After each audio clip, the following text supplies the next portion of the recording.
Okay. Well, any questions you have or any? We'll start now. Any question you have or last time? Uh, No, sir, I was attending the class like in it's my okay. phone. So It's okay. Now you switch off. Sorry, microphone mute. Huh? Because noise is coming. So, Manoj, Yes, sir. uh, the question you have posted in last time, Yes, sir. I have This time, posted to the community, but till now any mm, response not yet received. yes, sir. So, because only three students at this moment, Yes, sir. we'll wait for Okay, answer sir. in between. Okay, sir. Okay, Let sir. us let us recapitulate what we have done it little bit. So we talked about in the last class we talked about RC4. RC4 is till now, though it is came up in 1987, till now RC4 is very popular in wireless applications where computational time is a factor. And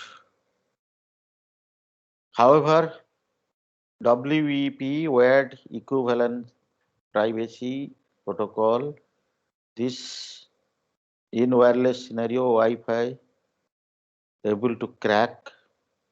Similarly, WPA simple and WPA2. All these happens because of not for RC4, it is because of the how RC4 is initialized. That is the key. The key exchange is the problem, nothing to do with RC4. Then we discussed about RC4 is a very beautiful scheme given by Rivest Group. Only 255 values, that is 0, 1, 2 up to 255. There's just permuted, show up, all these things. They have not changed any content, only their permutation is just happening and selecting one of the permutation at a time. If you go through this document, you will find they have not changed anywhere, any place, any value. Only 0 to 255 value, that is 256 places. These 256 places, they have shuffled in such a way, the shuffling is happening dynamically, and every time there is shuffling is happening, as a result, one of the 0 to 255 will byte will be picked up for the stream. And that is the beauty of this RC4. So they make sure that the selection is driven by selection, initial selection is driven by, permutation is driven by the key. The remaining is not driven by key, it's on usage. So first, the initial permutation of S is basically driven by the key, that is T, and key can be any size up to 256, up to 256 bytes. And it's repeated in T, and T is used in this for permutation options. And this permutation option, initial permutation is designed by T, and rest other permutation based on usage. So we are not interested to talk about it. We reach to the entropy source. Entropy source, basically we want to talk little bit about true random number generator, and then Intel Xeon processor, they create true random number, not true, random number, pseudo random number generator, how that is good or bad, or what are the capacity we will see. So true random number generator already we have talked about. Let us move to the possible source of randomness. Again, if you go to request uh, for comments RFC 4086, you will find several options from where the possible true random sources or noise source. It is also called noise because it's true random is also terminology as noise, because noise supposed to be a true random. And you can also get random.org. This is the place where random number sequences are available in internet. You can find in this slide sound and video input. In this case, sound and video input, if it is not there, no sound and video input there, the surrounding noise it will pick up. The surrounding noise it will pick up, and that noise is considered as the possible randomness of noise. Similarly, hard disk movement, that is seek time, then your rotational speed, all these makes things. And if you go through this, you will find true random number generally inefficient because you cannot predict it anything, non-deterministic and aperiodic. There is no guarantee same thing will happen, but random number generator definitely will repeat after certain time and it follow a deterministic pattern. And obviously what we feel we'll get it. Now the extra things we'll learn today is conditioning. The true noise source, it is also called entropy source. True noise source, whatever we get, there is a possibility of some kind of biasness. For example, I informed you earlier, the biasness happen based on the noise source picked up. For example, if we go for temperature sensors, it fluctuates between certain temperatures, so offset should be there. It cannot go -2 plus or any other way.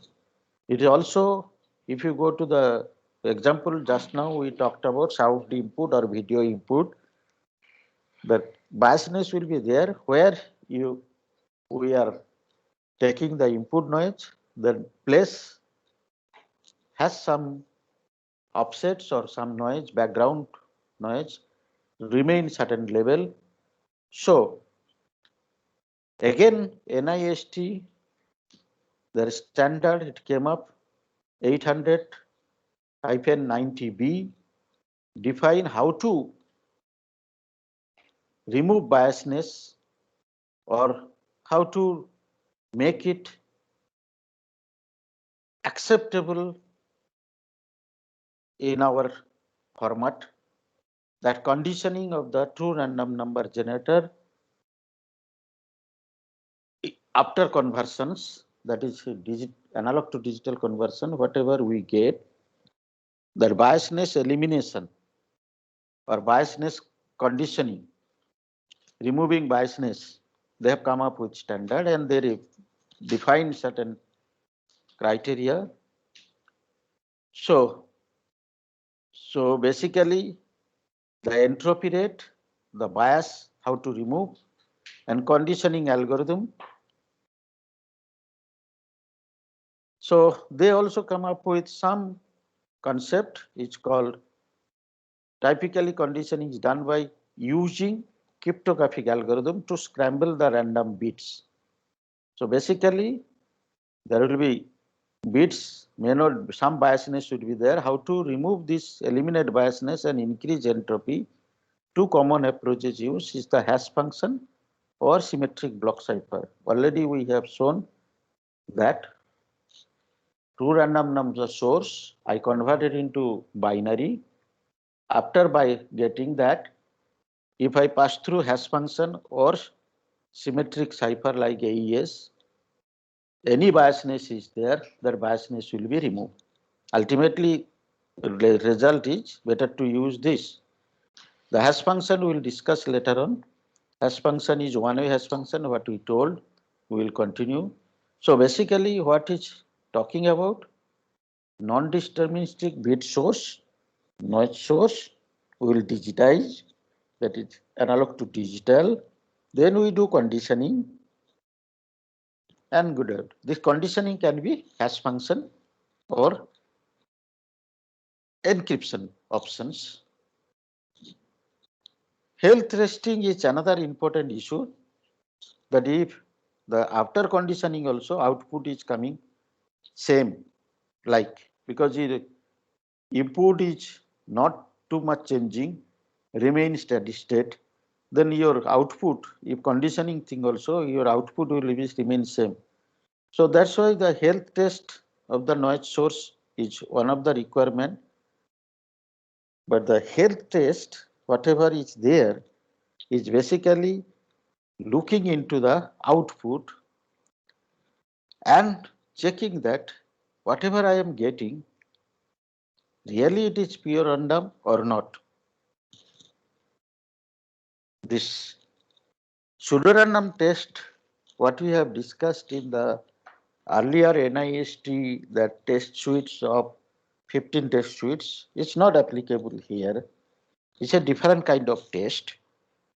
Let us, that is also given in the, again, SP 800-90B. They come up with series of tests, which basically, first it will expected entropy rate, then repetition count test. There is a possibility the noise is stuck in certain place. Noise source or that source can be stuck in some certain place. If it is repeating very frequently, then we have to drop that certain output. Similarly, adaptive proportion test, that is also another kind of test. This is basically telling that large loss of entropy, detect large loss of entropy, initially something, then entropy drastically change, means something gone wrong in the noise source to be checked. Otherwise, entropy will remain in a stable state, that is around 50% or so. Its drastic change means noise source can go bad or something wrong happen. So there are tests available. Once this health test will be over, then we can go to 822, that is the randomness test. So we cannot go to the randomness test, it is true random or not. So basic philosophy behind it, take this and do it. So let us see Intel what it did it. Intel digital random number generator. They use, as already I have mentioned, they use the temperature to sensing that thermistor to implement it. So their concept is hardware entropy source. They took the hardware entropy source as the temperature sensing of the CPU temperature. Then they used one hardware that is called AES CBC MAC based conditioner. This is basically talking about several bits, it's basically cipher block chaining. You can say that don't take one A to D conversion bits or value. You take series of A to D conversion values, pass through the AES CBC, the last block, whatever encrypted, that will be treated as the random number generator from this entropy source. This is called digital random number generator because it is generated from CPU. I am repeating again, hardware entropy source continuously giving block by block after A to D converter conversions 128, 128, 128, 128, several 128 together will be encrypted with cipher blockchaining mode, what we have discussed previous to previous class, that cipher blockchaining mode. Using cipher blockchaining mode, the set of data received generated from hardware entropy source is encrypted. The last block of the encryptions is used as message authentication code, that is actually a hash function for base conditioner. Once it is available, there are two options available here, which is hardware SP890A AES counter based digital random number generator. Another is hardware SP890C. This is also another kind of random number generator, but this is slightly different. Earlier options was only this one, the top one. Now they added second option also, and they give it to the RD rand instruction, and this is his RD seed instructions. So they have instruction set available in the microprocessor instruction set. There how to generate a seed and how to generate a random number. These two kind of things, two hardware it is used. It's basically seed generation. This is for the random number generation. Let us see one of them. So this is basically top one is showing. It's basically top one is showing the hardware entropy source. This, as I mentioned, this is a temperature sensors. The transistors are available and transistor switch on and off. It depends on that, it will be happen. Once this is available, you can see AEC, CBC, MAC based conditioner, the top dotted blocks.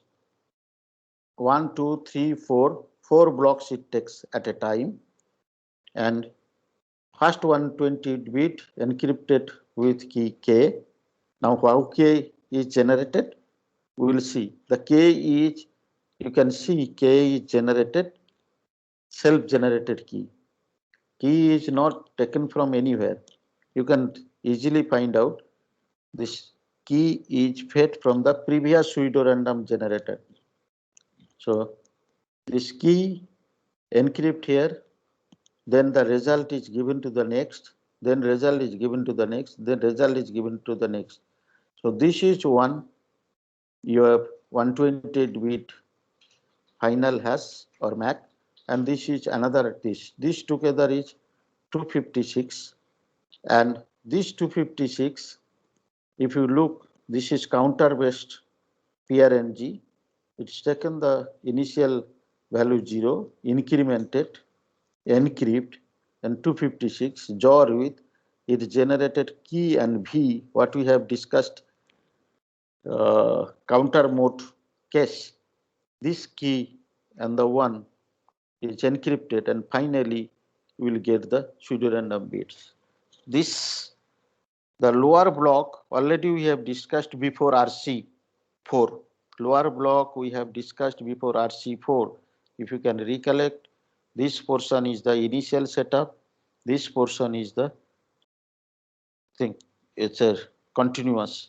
So this is basically one logical structure of the Intel, this random number generator, and this is basically talking about random number. Similarly, the seed generation, and there is one instruction, there is a set of instructions, there are minimum 2 instructions. You can find it out, one for the random number generator instruction at the instruction set level architecture, and another is seed, random seed selections.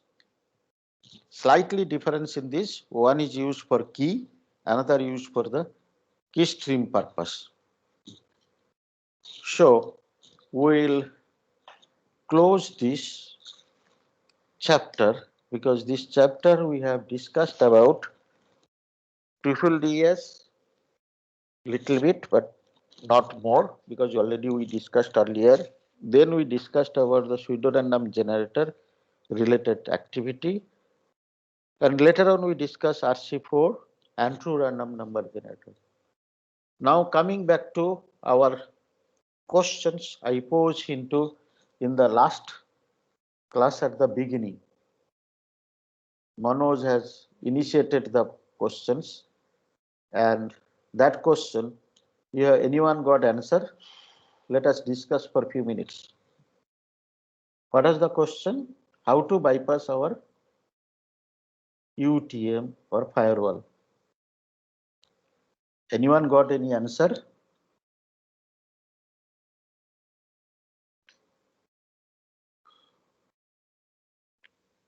Anyone got answer?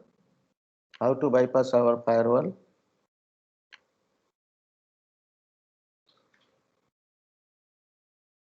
You got it? Any answer? Okay. So while your discussion, I am just showing whatever I have given for lab to do in the meantime. So please let me know how to bypass. So this lab options is we want to test DS, triple DS, AES, RC4, random number generator. These are the things we want to learn from this lab, but self-learning because we are not in campus, so it is self-learning. The things which we will use is OpenSSL toolkits. So if you go to the Linux, Solaris, macOS, BSD, Windows, wherever you will go, you will find this is available, OpenSSL. They also provide TLS certificates and their algorithms. We want to test it. All are supported here. And if you go to AES, you will find encryption algorithms, this WinZip, and there are source where it is available. These are all informations available. You can go it and download it. You can find these options also. The 7-zip is very popular to compress and decompress. Why we are talking this WinZip, 7-zip are because are RAR because these are required to download, upload, basically download and uncompress those libraries. So install, compress, decompress, all these things. Then you download OpenSSL. The current version is 1.1.1i, and this is the Linux or Unix. This is the Windows. Install OpenSSL command line tools, OpenSSL library. Installing OpenSSL, there are options I have given here how to install. Similarly, I prefer you are using Linux, so this is the option. Similarly available for Windows. Installing is a very important one. Once installation is done, prepare one file and also prepare a key for this. Then you do encryption, decryption, that is command line tool, encrypt, decrypt, then alternative command line tools, then you come to OpenSSL crypto library, DS and triple DS, you look into that where it is available, and then you come to the OpenSSL document where you find a lot of informations. Next, it will come to the random number generator, the OpenSSL rand this and command in C also is possible. This is can be utilized. Then it comes to how to use this by seed, other things. Then RC4 applications, there are WP, remote desktop protocol, PDF, as well as Skype. If you want to see this OpenSSL RC4 commands tools, you can find it. Similarly, you can get RC4 crypto library, and this you will get cryptographic functions. You can cite envelope. So you can look into all these things, encryption, decryption, and habituated the things, because you can do a lot of things with your library, the softwares. So now coming to the questions. Anyone have any questions? As I mentioned, lab is your own. There is no restrictions that you have to show that lab you have done. Only you have to prove that you have done lab. Okay, so how we will prove? I am given first time to you, so I am not interested to talk that part. Next, the question I raised in the last class, you got any options? How to bypass IIT Guwahati firewall? Anyone can say?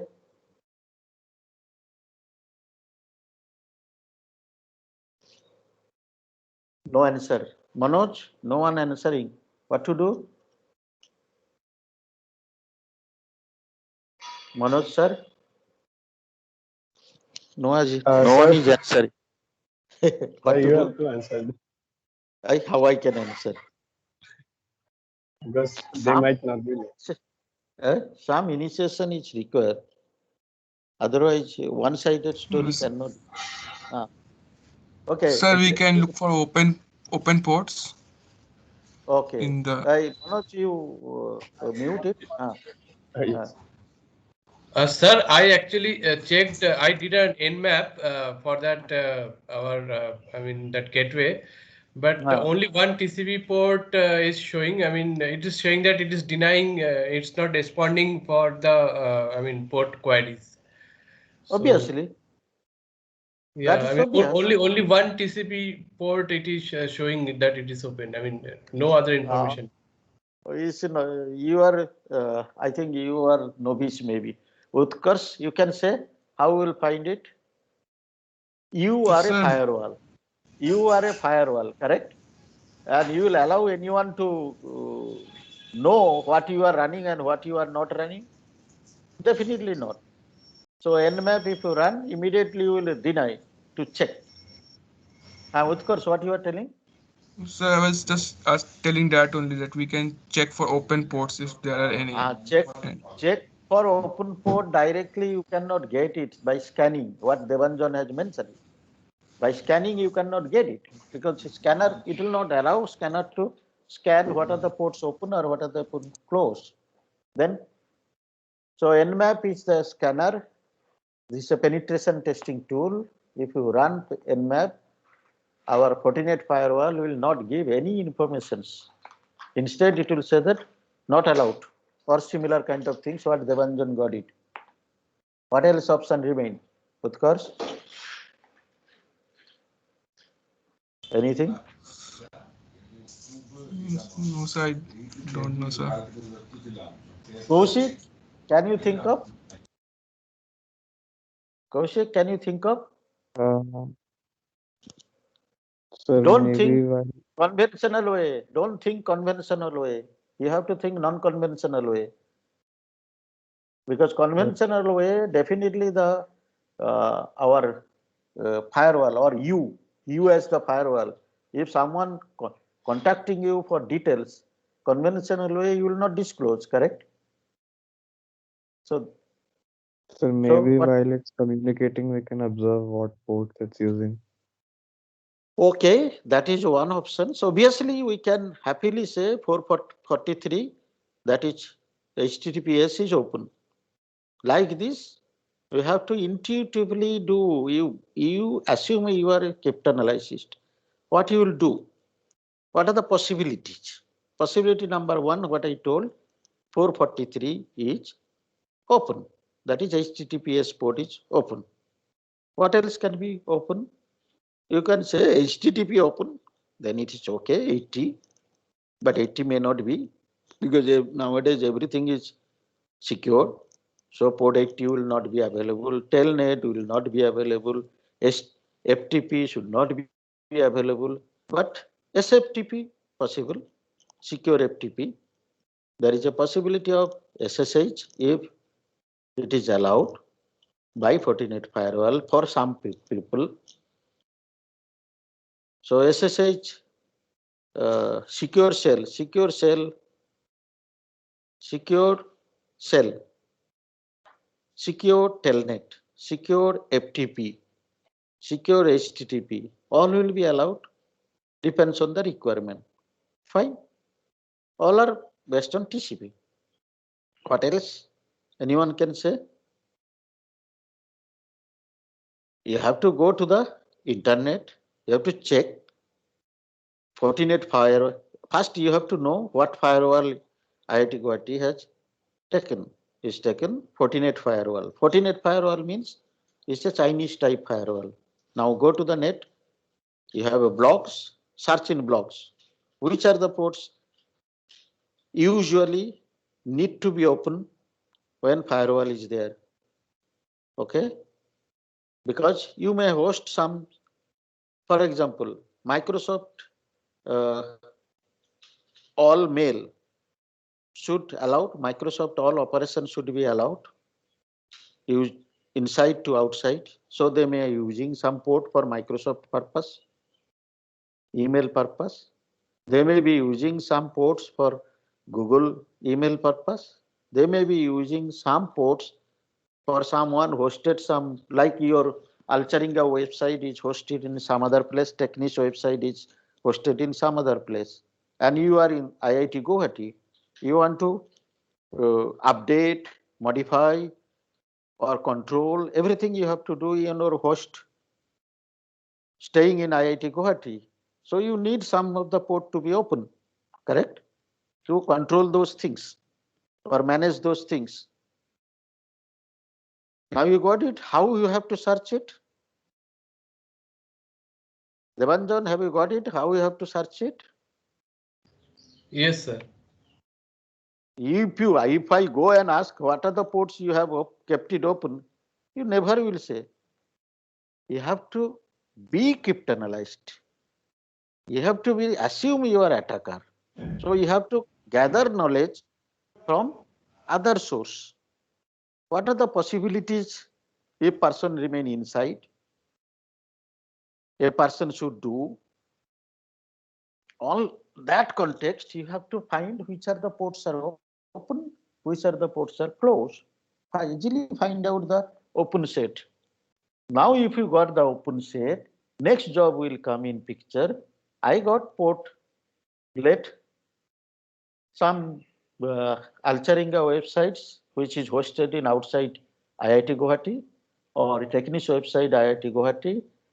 This website's control panel is there. I have to use the control panel of that websites and do upload, download, modify all these things. So which are the port to be remain open? You have to know. And if you know those ports are open, now you can do the tunneling through those ports, mimicking you are doing similar kind of jobs. Like this, you have to find which ports are open and how will test such ports are open. You just try to send some files, some packets through those ports. If it is passing, no problem, done. So this is the approach cryptanalysts do. They never goes for the conventional way. Now find how many ports open in our Fortinet firewall and how those can be utilized and mimic something appears to be you are doing similar activity but actually doing for something else. HTTPS today, A to Z possible through HTTPS. You know or not is up to you. You can show you are doing HTTPS, but HTTPS, through HTTPS, you can do shell, login, FTP, whatever you can imagine, everything is possible.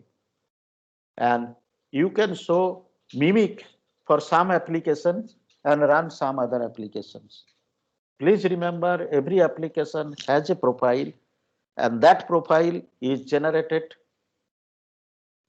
based on the communications. Of course, this is for you, that every applications has a profile. Similarly, here's you remember, every applications what you run, be IoT device, be any device, all devices, the technology doesn't make anything. It makes that every device follow a certain pattern of communication. What is the pattern of communication? The packet length distributions, and then you can say packet size distributions, packet interval distributions, and encryption and the header part content all together. You can do the profiling, and if you can do the profiling, automatically you can easily find out which application is running. And that's why I told in last class there is a term called fake TCP. Fake TCP, try to make it appears to be TCP like. So you have to mimic that. Okay.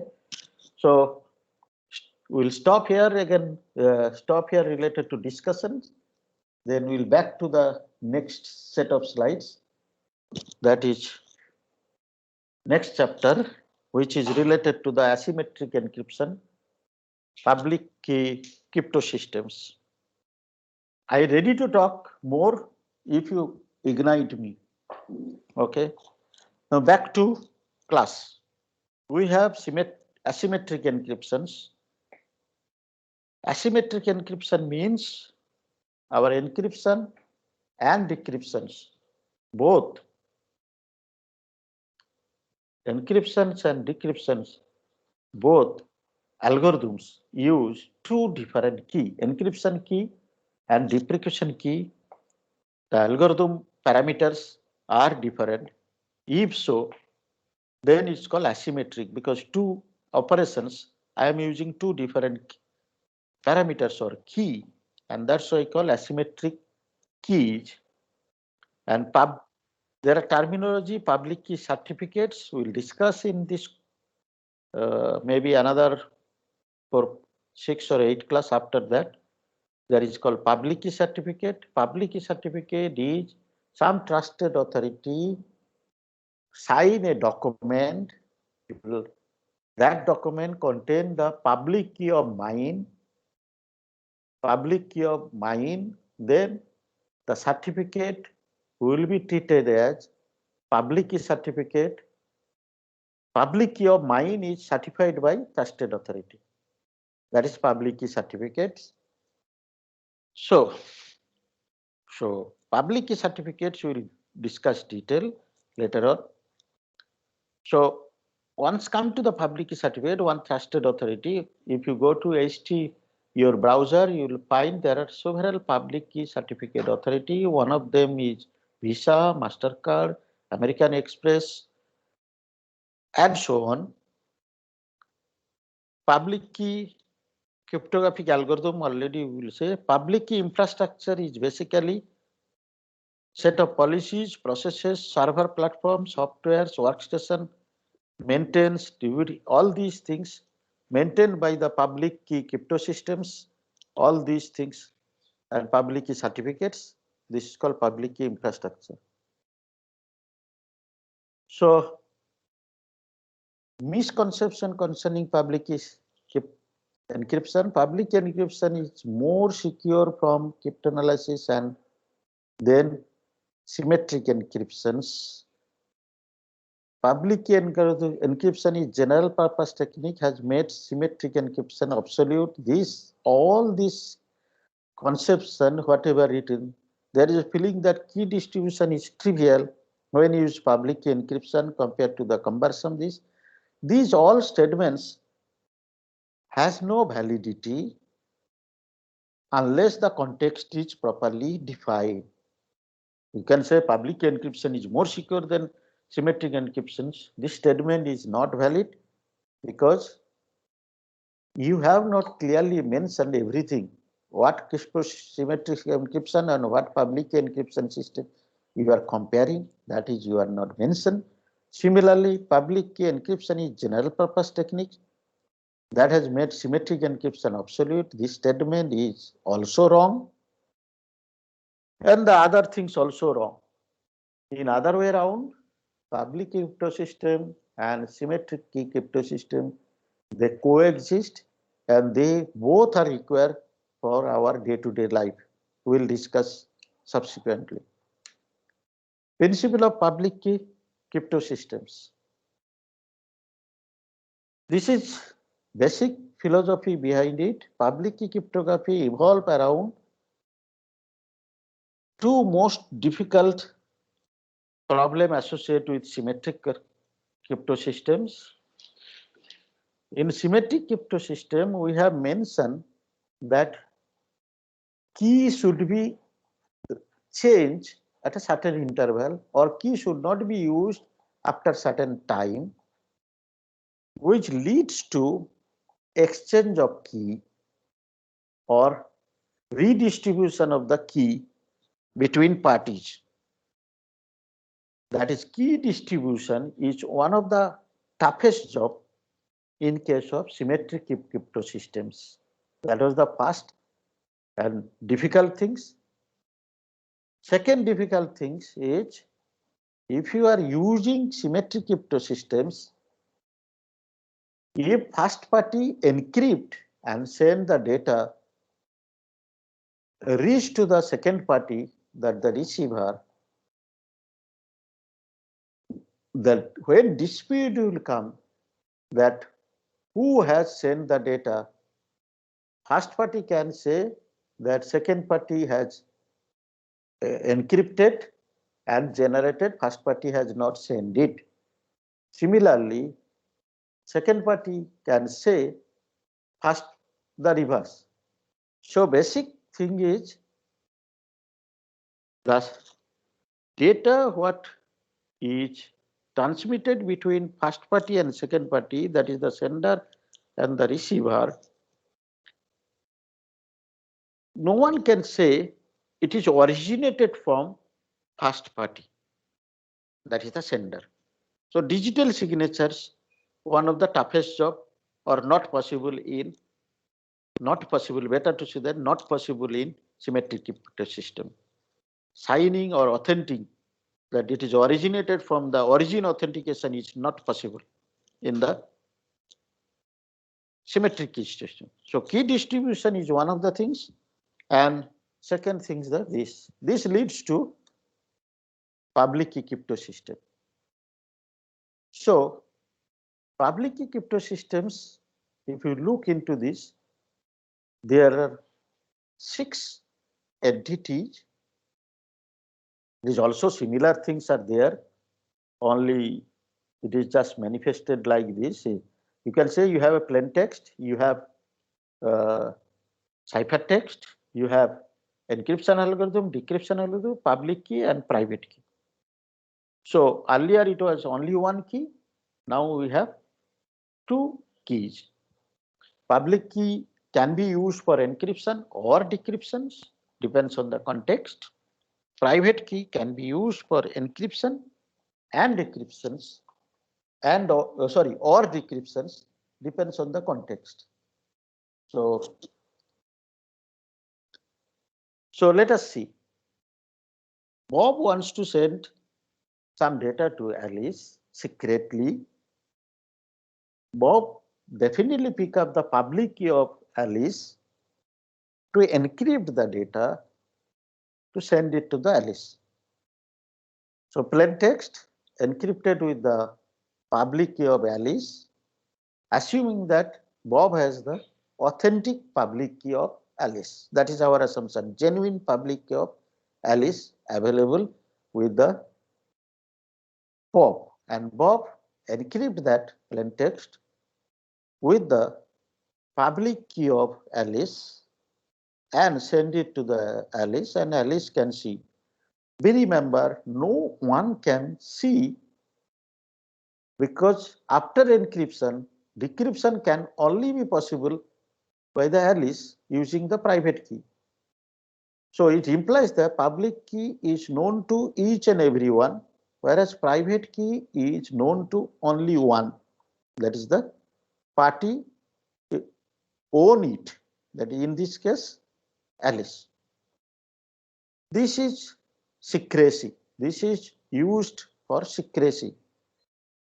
Now, authentication or the signature point of view, the things can go other way around. Bob wants to send a data, prove that this data is sent by Bob only, no one else, and wants to send to the Alice. That is the philosophy behind it. So Bob take the plain text, encrypt with its private key. Once it's encrypted with its private key, anyone in the public domain can verify it, including Alice. So Bob encrypts the plain text using its own private key. Once it's encrypted, it can send it to everyone, and everyone can verify, including Alice, by decryption algorithm with public key of Bob and get the plain text. So this plain text definitely originated from Bob, because Bob is having only the private key of this corresponding public key. So this implied authenticity. So conventional encryption, the symmetric key, is basically related to the security. So this part you can read it. I don't want to put too much mind here. Let us come to this place. With respect to secrecy, public key crypto systems. What is here? Alice is sending, Bob is sending to Alice. In this case, what we discussed previously, this is message source X encrypted with public key of B. Here, here Alice is sending to Bob. So public key of B, public key of B is used encrypted, and private key can. So what cryptanalysis will do? Cryptanalysis got the encrypted version. Cryptanalysis idea the public key, because public key is known to everyone. So public key is known, the encrypted data is known. What cryptanalysis will do? First, try to find a meaningful message X, that is this X. Once meaningful message is available, X and Y together, it will try to find the private key of this destination B. So otherwise it cannot. So X is known, X is try to find, and Y if they are doing secretly. Assumption is that X will not be disclosed because it's a secret. Now it is public key authentication. It is the other way around. A encrypt a message, the private key of A, and send it, and so what is available to the cryptanalysis? The X, the Y, both available because it is public, anyone can decrypt it. So X and Y both are available. What else available? The public key of the A. What will target? The private key of A. So if I put this, today's last slide, if I put this, if A wants to send message to B, authenticacy as well as secrecy, first encrypt its private key, then encrypt with its public key of B and send it to the other side. So first encrypt with private key of A, encrypt a private key of A, and public key of encrypt with public key of B, public key, and ultimately this will get the other side is reverse. So authentication is first done, then encryption is done second and reached here. Now the both sides has to follow encryption, reverse process is the other side. So authentication, then encryption, then it is decryption, then authentication proof. So this process makes sure that authentication secrecy. If I change the order, first I encrypt using public key, then authenticated by authentication, the similar things happen.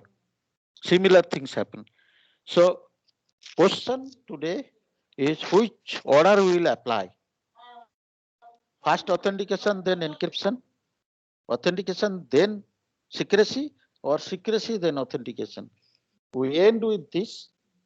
Be ready for tomorrow's class. Which one is should be first and why? Okay. So we'll close this class now. So question is, I will apply first authentication or encryption, or vice versa. Which one is preferable? Why?